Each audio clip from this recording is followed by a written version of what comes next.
Imaginez, fermez les yeux un instant. Vous êtes dans votre canapé, un ticket froissé à la main. À la télé, les numéros tombent.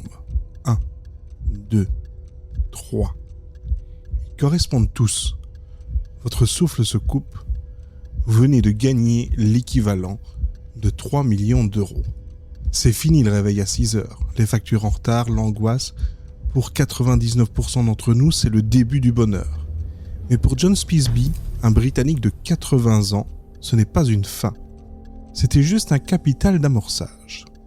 Au lieu de prendre sa retraite, il a décidé de bâtir un empire. Pas dans l'immobilier, non. John a transformé son ticket gagnant en la plus grande usine de drogue de synthèse du Royaume-Uni. Aujourd'hui, je vous raconte comment un grand-père millionnaire a troqué sa liberté dorée contre une cellule en béton.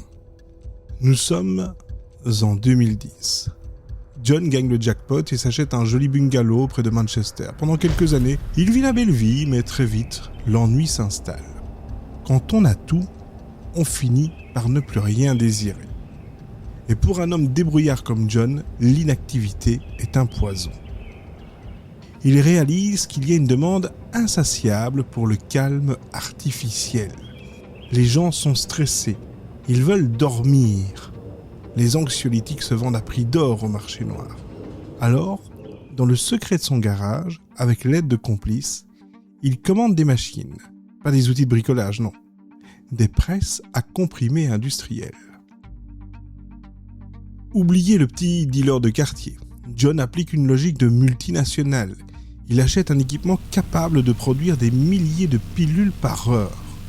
Il fabrique de l'éthisolame, une substance puissante, moins chère, mais redoutablement dangereuse si elle est mal dosée. Ils installent des ventilations complexes, achètent des tonnes de produits de coupe. L'argent du loto sert à tout payer en cash, pas de traces bancaires.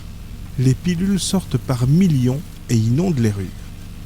La police estimera plus tard que cette opération aurait pu générer jusqu'à 288 millions de livres sterling. John a gagné 3 millions légalement et il est en train de multiplier cette somme par 100 illégalement. John se prend pour un capitaine d'industrie. Il utilise des téléphones cryptés sur le réseau EncroChat. Il devient arrogant. Dans un message retrouvé par les enquêteurs, il écrit « Elon Musk et Jeff Bezos feraient mieux de surveiller leurs arrières ». Ce grand-père se sent intouchable. Mais en mai 2022, la police européenne pirate EncroChat. Les murs numériques s'effondrent. Le quartier de John est bouclé. Lors du raid, les policiers découvriront une bête de métal, crachant des drogues à une vitesse folle. 175 kilos de produits chimiques et chez un complice, un fusil d'assaut et une mitraillette. Le papy du loto dirigeait une organisation paramilitaire.